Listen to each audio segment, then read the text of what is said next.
Pessoal, eu tenho aqui já algumas perguntas, uma da internet e outra minha, e chegaram outras aqui. Eu vou tentar fazer uma seleção.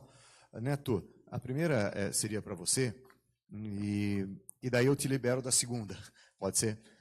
Assim fica mais tranquilo. Então, a primeira que veio do YouTube é de Yuri Cristiano da Silva Magalhães, que é da Universidade de Brasília. Ele faz a seguinte pergunta para você. De acordo com o mapa da Rede Nacional de Treinamento, a região sudeste é a mais bem assistida. E, por outro lado, a região norte aparece como a de menor investimento. E aí vem a síntese da pergunta. Qual é a estratégia do Ministério dos Esportes para tornar esse investimento menos desigual? Enquanto o Neto está pensando, eu ia fazer uma pergunta para a mesa em si, né? Porque aqui a gente tem, basicamente, os principais órgãos representados, né, que desenvolvem o esporte brasileiro. E a minha pergunta seria o seguinte, na fala do Lars e dos outros convidados, me parece que há um consenso, isso é a minha percepção, há um consenso na mesa das principais instituições que representam o esporte brasileiro, que o Ministério do Esporte deve ser o grande articulador dessa Rede Nacional de Treinamento para frente. Eu fiquei com essa impressão, né? E a gente discute muito no nosso grupo, né, denominado, entre parênteses, como eu falei hoje de manhã, Rede Nacional de Treinamento, né, se nesse jogo de poder, como as coisas estão. Eu queria escutar vocês, porque vocês vivem o dia a dia. Essa era a minha questão, se vocês pudessem responder, reafirmar ou contradizer, eu ficaria muito feliz. Então, eu faço essas duas perguntas. Primeiro, o Neto responde, pode ser? E, na sequência, os demais poderiam responder, enquanto eu faço aqui uma seleção. Tá bom? Respondendo a pergunta, eu já vou partir de uma premissa aqui que essa desigualdade entre instalações construídas no centro-sul e no norte, ela reflete a desigualdade do próprio país. Então, o esporte não poderia ter um retrato diferente, é algo construído ao longo de décadas. Não é algo que foi feito do ano de 2012, né, quando nós ganhamos o dossiê de candidatura para as Olimpíadas, para agora. Então, esse é um problema, é uma distorção que existe e que, por questões históricas, vai demorar a ser corrigida. No outro ponto, é fundamental o papel das entidades de administração do desporto nessa correção, porque o desporto de alto rendimento ele é gerido principalmente por essas entidades. Então, a gente tem notícia, eu sou de Manaus, por isso eu posso falar, que há muitos anos a gente tinha um polo fortíssimo de atletismo em Manaus. E hoje esse polo se deslocou para outras regiões do país. Então, isso depende muito também de como as entidades que administram o desporto se comportam. É óbvio que o Ministério, podendo contribuir para diminuir esse quadro de desigualdade, ele vai trabalhar para isso. E a segunda pergunta, desculpa, eu esqueci. A segunda, Neto, por que eu falei que eu ia te dispensar da segunda? Porque como envolve o Ministério do Esporte, eu queria escutar as outras entidades, se você assim permitir. Desculpa, que eu achei que a pergunta era para mim. Não. Eu daí perguntei para os demais membros da mesa e a gente se manteria neutro nesse momento até para ter a opinião deles. Eu acho que vários podem opinar aqui, mas como você identificou, existe um denominador comum que os centros nacionais de treinamento, que os centros, né, você tem os centros municipais, estaduais, regionais, nacionais, alguns até de padrão internacional, mas você tem, então, a participação do sistema público, municípios, estados e a União. Você tem o sistema privado, que vai desde o atleta, aos clubes, que são subordinados às federações estaduais ou ao Comitê Brasileiro de Clubes, as próprias federações, que então integram um sistema confederativo, que fazem parte do Comitê Olímpico, Comitê Paralímpico Brasileiro. Você conseguir pegar todo esse sistema, ainda tem o lado militar, o lado civil, você tem o terceiro setor, as ONGs. Então, o Ministério do Esporte, ninguém melhor do que ele, para ter a visão sistêmica e que possa organizar isso com um sistema de rede nacional, identificando os problemas, provendo formas de receita, controle com relação a todo o sistema. Antes, no Brasil, tudo acontecia de forma atabalhoada. Eram iniciativas pontuais, individuais, isoladas, que quase sempre eram descontinuadas. Então, é importante que essa rede exista e seja um programa permanente do Ministério do Esporte. O Ministério do Esporte está submetido à agenda política, muda. O ministro muda com bastante frequência. Mudam os governos. O programa da rede tem que ser um programa permanente. O Paulo pediu aqui na sequência e depois a gente passa para os outros representantes. Eu vou abrir a discordância, então, porque eu, como já trabalhei em governo, e vejo uma dificuldade grande dos governos, não só sobre a sazonalidade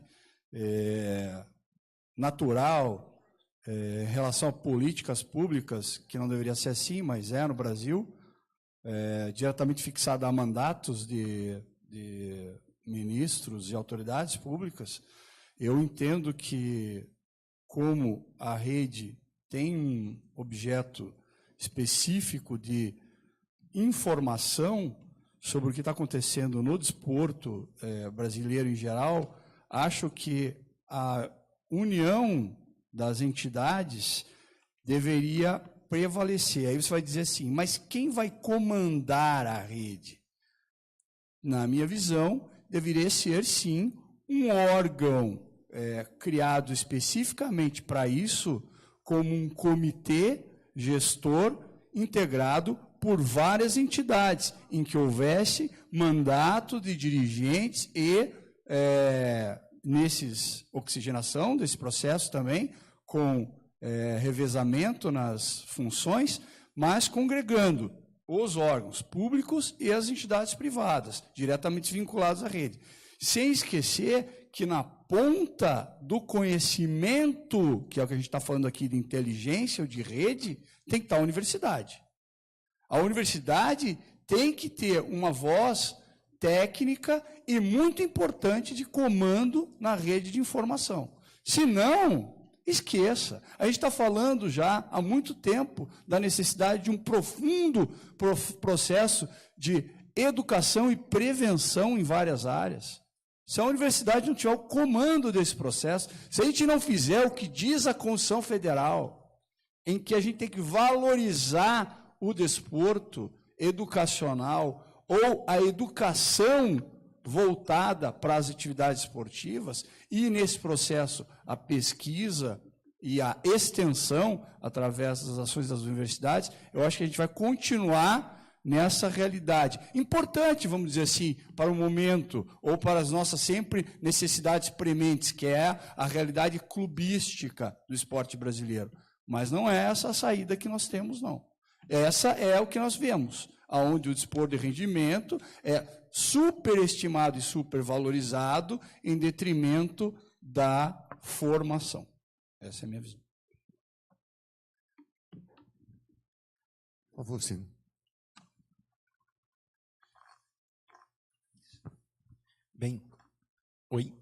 Bem, a minha visão em relação a isto, eu acho que a gente fica pensando muitas vezes numa visão hierárquica, onde tem que ter alguém em cima, embaixo, um centro principal, um centro menor.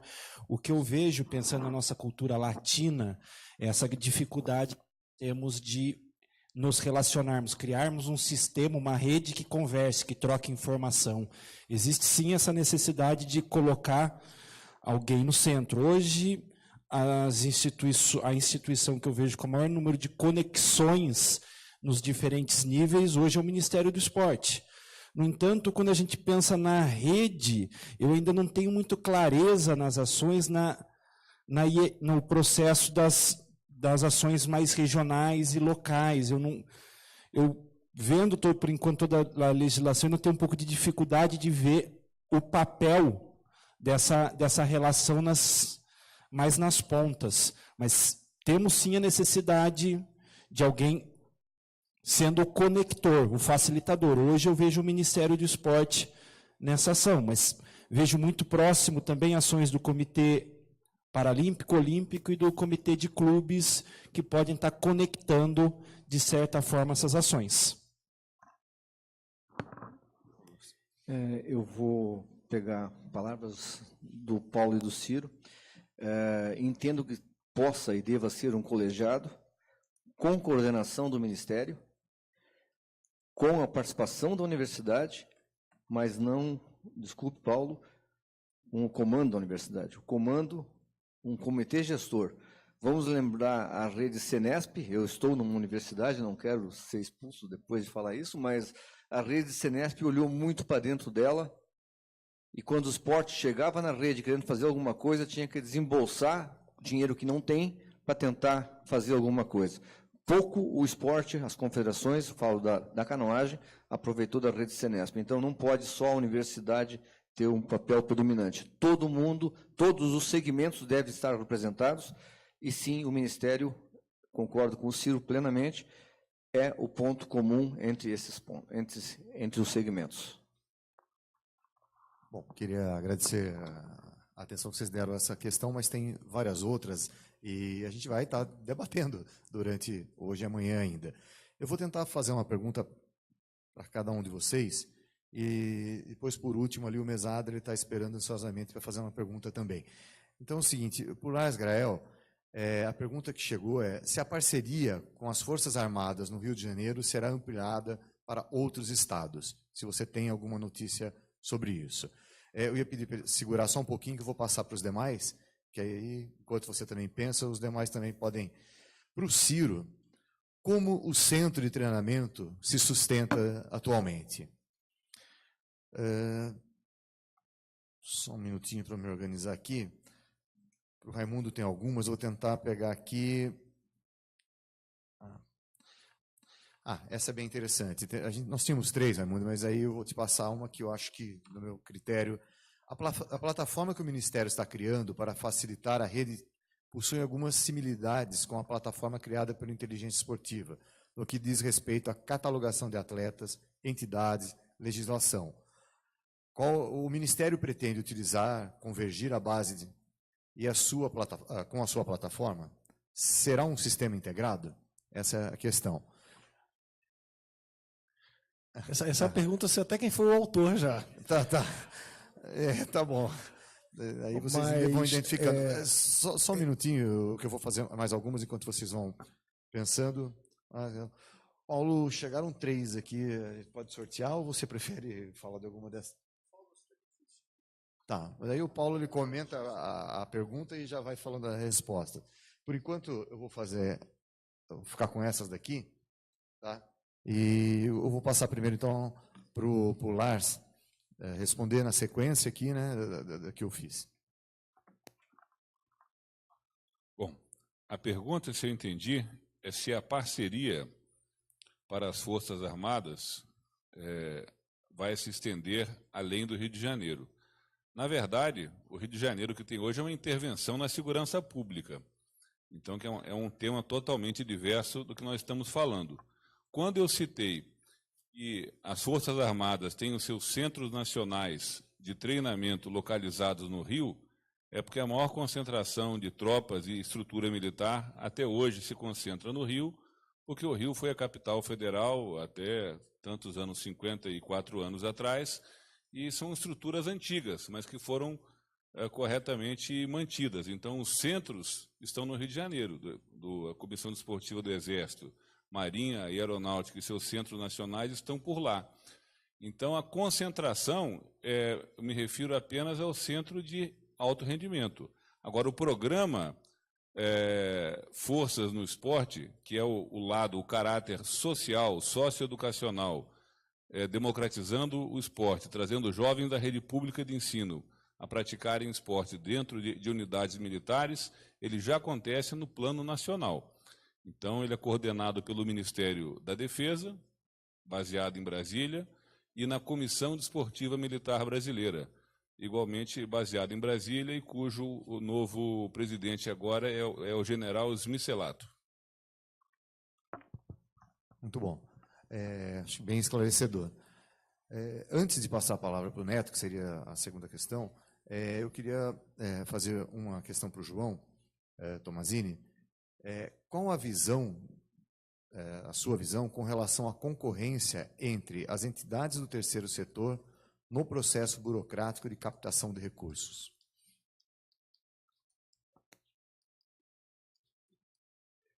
Acho que o Raimundo, né? E depois o Ciro, depois... Você poderia responder, repetir, por favor? Tá, então deixa o Paulo respondendo, pode ser, Claro. enquanto eu me organizo aqui. Bom, vamos lá rapidamente. De quem é a responsabilidade de caso de doping? Atleta, técnico ou médico? Todos. Para ser bem objetivo. Quem sofre mais é o atleta, que é punido. Se o atleta adotar procedimentos de delação do crime organizado que há por trás do doping, e existe muito, é possível, sim, responsabilizar eventuais treinadores e médicos que usam o tráfico das substâncias proibidas, usam desse expediente para dopar atletas. O que o senhor acha que poderia ser feito para regularizar a situação da CBB e a CBDA junto aos órgãos de controle? Eu não estou mais na CBB. Os problemas da CBB, até onde a época que eu estava, se restringiam a uma ruptura abrupta de um patrocínio da Eletrobras com a entidade. Ela é hoje acusada, a gestão anterior, de uma série de desvios, mas não há nenhuma decisão junto aos órgãos de controle ou Poder Judiciário acerca do mau uso da verba pública. Há, sim, uma dívida grande, isso já na minha época que eu estava lá, na área jurídica, junto com o Luiz Felipe com um pouco menos do que eu, em que nós tivemos um corte grande de patrocínio, em que a Eletrobras saiu do basquete de uma forma, embora exercendo o direito de renovação contratual que lhe cabia, depois acabou rompendo. Então, isso, obviamente, com esse déficit, gerou uma bola de neve para cima da CBB. A CBDA é um caso completamente diferente. A CBDA, nós entramos lá há menos de um ano, em um processo traumático de oposição contra a situação, em que boa parte dos dirigentes da situação tinham sido processados e estão sendo processados, mas acabaram sendo detidos, e uma série de problemas com a Federação Internacional para reconhecer o que o Poder Judiciário brasileiro decidiu em uma assembleia por intervenção judicial, e acabamos tendo que fazer quase 2, 3 eleições para a regularização. Acho que o caso da CBDA é mais tranquilo do ponto de vista de regularização perante órgãos de controle hoje, por mudança de gestão. A de CBB eu não saberia dizer. Considerando tantos casos de péssimo uso de recurso público por parte de dirigentes esportivos, superfaturamento, corrupção, etc., você não acha legítimo o Estado criar regras para melhorar o uso? Eu acho, óbvio que eu acho. Eu não sou louco de dizer aqui que eu quero que o dirigente esportivo não responda pelos atos que pratica no âmbito de sua gestão de recursos públicos. As regras estão aí, aliás, as regras são muitas. O problema é que nós estamos num limite em que nós temos que nos decidir no Brasil, no ponto esportivo. Ou nós somos híbridos, ou nós somos estatizados no esporte, ou nós somos iniciativa privada. Tem 3 alternativas. Cada regra que se cria, em que se diz que na entidade esportiva só pode votar tal, ou tem que votar Y. E eu digo para vocês com muito a cavalheiro no assunto, porque passei dezenas de gestões em dezenas de entidades e por dezenas e centenas de portarias, com várias exigências. E cada vez as confederações em geral, dependem dos recursos públicos. Só quem não depende de recurso público no esporte hoje é futebol. E olha lá. E quem depende de recurso público, quem está na outra ponta diz, eu dou recurso público mediante certas condições. O problema é que essas condições não são, por exemplo, eleição dentro de confederação. Aí está tendo que dizer para dirigente que ele não pode ficar mais do que 8 anos, por exemplo. Porque tem uns que ficam 30, 40. e não são remunerados ou não eram remunerados. Hoje ainda tem uma legislação mais flexível.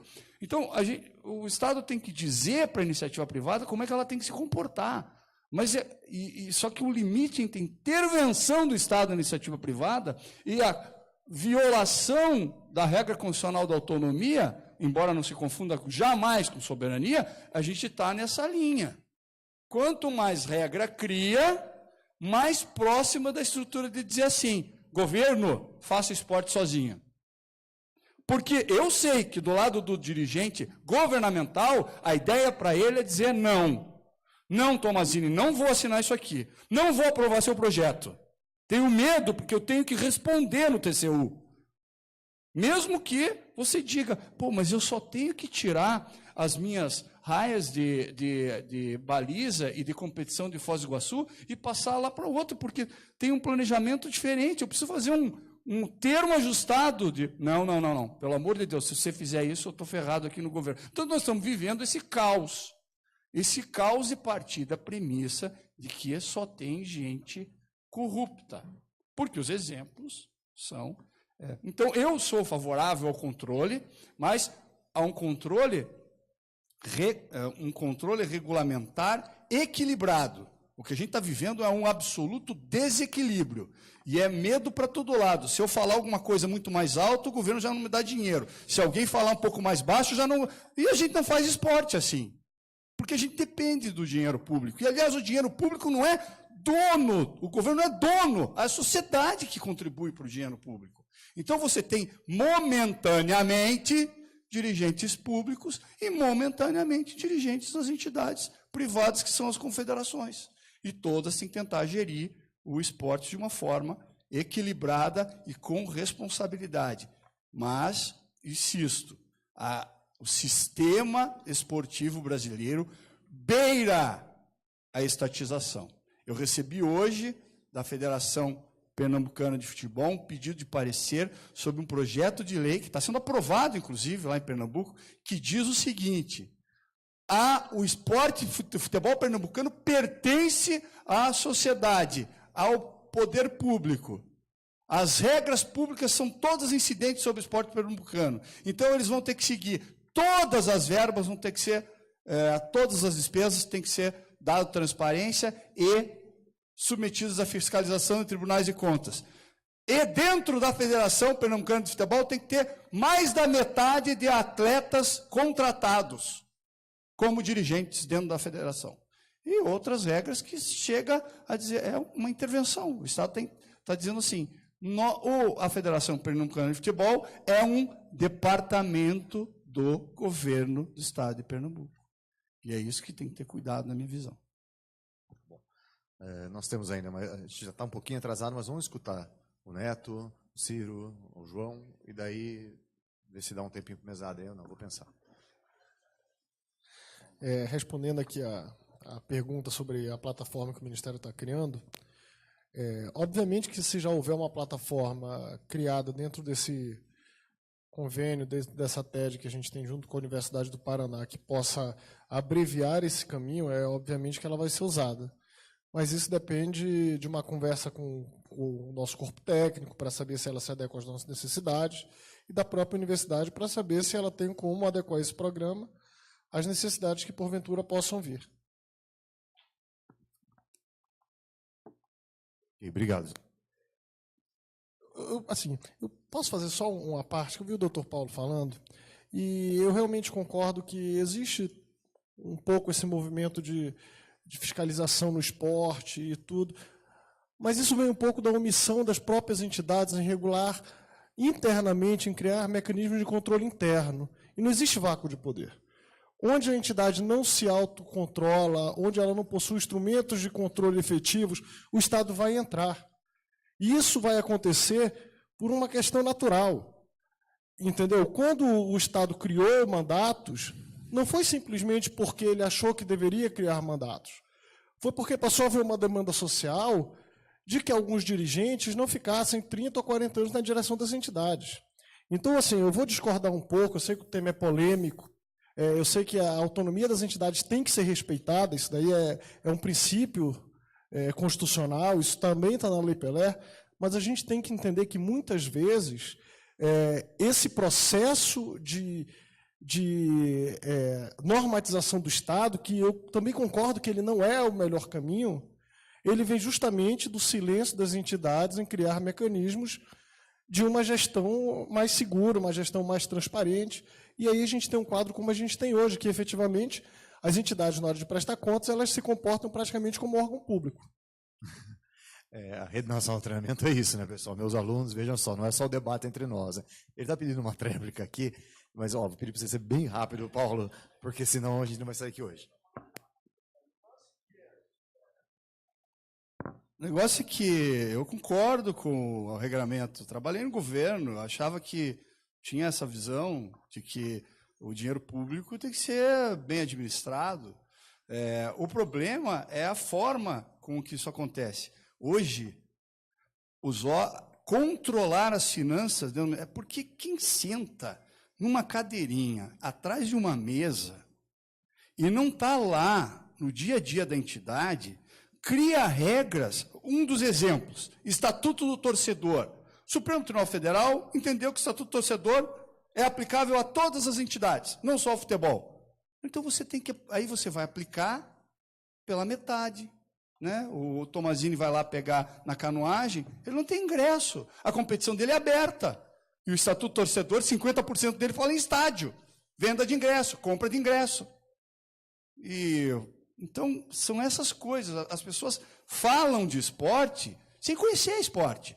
Legislam sobre esporte sem nunca ter, na minha área, então, de justiça esportiva, pelo amor de Deus, sujeito, desculpa a expressão, caga a regrinha e nunca, mas nunca, esteve à frente de um processo disciplinar desportivo.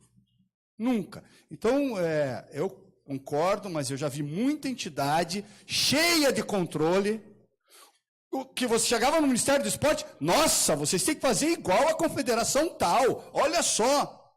Hoje tem dirigente afastado. Então, tem que pensar nisso, tem que realmente ter equilíbrio, porque não é possível só regras, regras, regras, e depois acontece uma distorção, uma das maiores distorções para quem está dentro das entidades. Ou tem que terceirizar prestação de contas, ou criar um departamento de prestação de contas que custa o olho da cara. E daí você não consegue fazer. No caso, vou citar um dos que eu assessoro, ciclismo. Você não consegue fazer uma prova. Você entende? Você não consegue fazer uma prova. Por que você não consegue fazer todas as provas do calendário? Porque você tem que gastar 20%, 30% pagando gente para fazer o quê? Prestação de contas. Pagando convênio, às vezes até tendo que conveniar ou contratar empresas, porque hoje tem essa indústria. Empresa que faz projeto para lei de incentivo ao esporte, sendo que as entidades que tinham que fazer, então daí vai lá 10%, 20%. Empresa que faz prestação de contas, então vai lá 10%, 20%, 30%. Então é isso. Tá? Desculpe falar a verdade, mas ela tem que ser dito.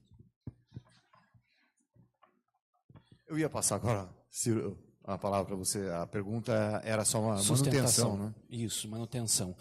Quando foi feito o planejamento do centro, já havia esse ponto em pauta já do CPB, quando foi feito o edital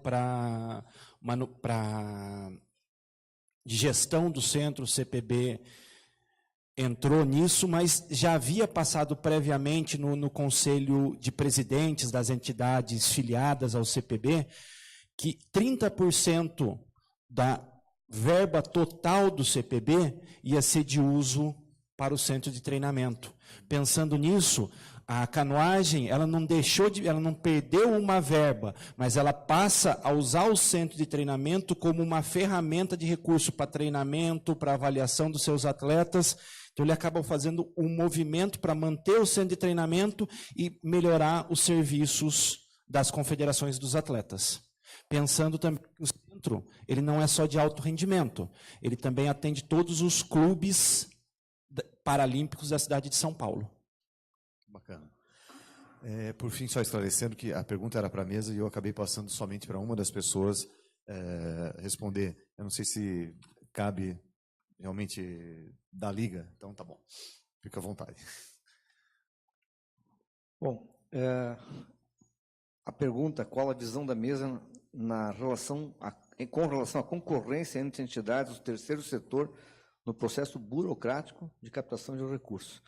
Honestamente, não entendi o burocrático aqui. A concorrência com projetos em busca de leis de incentivo e verbas nos órgãos municipais, estaduais e federal, e governo federal, é plenamente necessária, né? Então, eu não entendi o burocrático. Burocrático, todo recurso público é burocrático, e isso aí eu não vejo como saudável a concorrência na captação de recursos. Vou me permitir a saída da pergunta. Nenhuma generalização é possível e não dá para, primeiro, dizer que todo mundo busca, Paulo, terceirização aqui ou acolá. As entidades fazem de acordo com os seus recursos, com as suas capacidades administrativas. Na questão de elaboração de projeto, captação, cada um busca da maneira que consegue fazer para manter a modalidade, fazer a modalidade crescer. Quanto à questão dos 30 anos ou 40, né, eu lamento informar para vocês que não existe ninguém com esse período de mandato. Paulo, você foi o advogado do Estatuto da Confederação em 1998, que abriu a Confederação Brasileira para os clubes. Desde o ano 2000, na Confederação Brasileira, o voto é das federações estaduais e de todos os clubes que participam do campeonato no ano anterior. Então, sou sim presidente há 29 anos, 363 dias, dia 2 de maio, completo 30 anos, com orgulho de ter feito meu esporte crescer, sempre participando de uma assembleia democrática com todos os clubes participantes do Campeonato Brasileiro. A lei mudou, é o meu último mandato, independente da lei, está na hora de seguir a vida, quero deixar um legado para a modalidade, não me envergonho de ter dirigido a Confederação Brasileira de Canoagem por esse período. Então, se algum colega cometeu algum problema, que resolva os problemas, luto pela modalidade que eu comecei a praticar com 10 anos de idade, faço porque gosto. Então, eu só queria esse desabafo. Dia 2 de maio, eu completo 30 anos na Confederação com orgulho. Parabéns, eu não vou passar o microfone para o Paulo. Antes de mais nada, antes do Mesado fazer a última questão, o comitê organizador está pedindo que todos, por favor, é importante para nós, sim, vocês responderem aí o questionário de avaliação que o nosso pessoal estará passando, tá bom? Mesado, breve. Bom, na verdade, não é eu ia ser uma pergunta, mas pelo horário, só uma rápida contribuição. Primeiro, acho que falar em rede nacional, eu acho que é isso aqui que nós estamos fazendo hoje. Ter Comitê Brasileiro de Clubes, Ministério do Esporte, Comitê Paralímpico, Comitê Olímpico, representante da sociedade civil e o inteligência, isso é rede. Isso é um debate profundo, um debate acadêmico, um debate, né, que joga o esporte para cima. Eu acho que essa é uma rede que se constitui. E o papel da universidade é esse, contribuir para o debate, na melhoria, né? Para quem está do lado de lá da mesa, sentado, que tem que responder o TCU, sabe o quanto, como eu sou gestor público, né, sabe o quanto que uma assinatura vale, exatamente porque os órgãos de controle estão aí para isso mesmo. Se é recurso público, tem que ter transparência. Isso é muito claro para nós.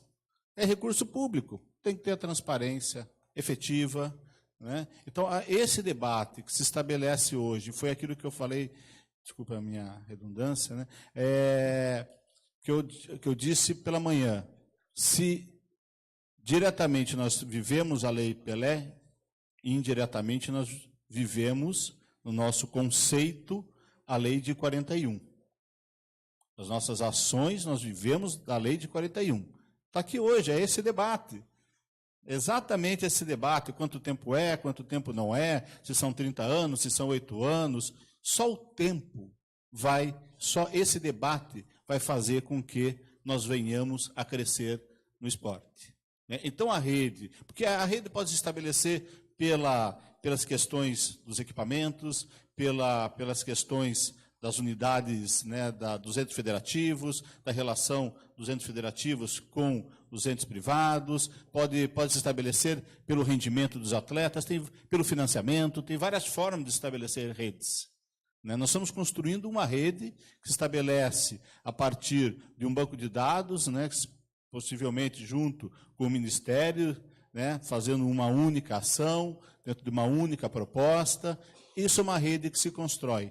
Ela, de volta a falar, não é de cima para baixo. Isso é um longo prazo, é um processo de construção. Eu quero parabenizar a mesa toda por essa constituição, por esse debate, né, que se por algum momento ele se dá divergência, mas a divergência se constrói efetivamente, né, e acho que é o papel da universidade. Nós temos que se aproximar, eu concordo plenamente com o senhor Tomazini.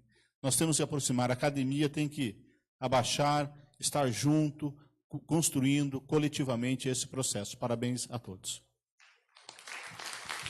Bom, pessoal, para encerrar, antes de mais nada, a gente tem um mimo aí para entregar para vocês. Eu ia pedir para o pessoal nos ajudar. Tem até a sacolinha está personalizada, não vai errar aqui. Então, eu ia encerrar basicamente quase que aquilo que o Mesade acabou de falar, né? Que é um momento para a Universidade Federal do Paraná bastante histórico você ter as principais entidades nesse local, aqui e agora, né, discutindo uma rede nacional de treinamento. Tá certo? Muito obrigado, eu não vou ficar repetindo. Eu vou tomar a liberdade de atrasar a nossa volta em 15 minutos, deve ser 4 horas, ser 4h15, porque a gente tem uma palestra com um colega nosso da Universidade de Bordeaux, Nicolas Delorme. E, por fim, muito obrigado a todos, obrigado pela paciência de todos. Valeu, pessoal, uma salva de palmas.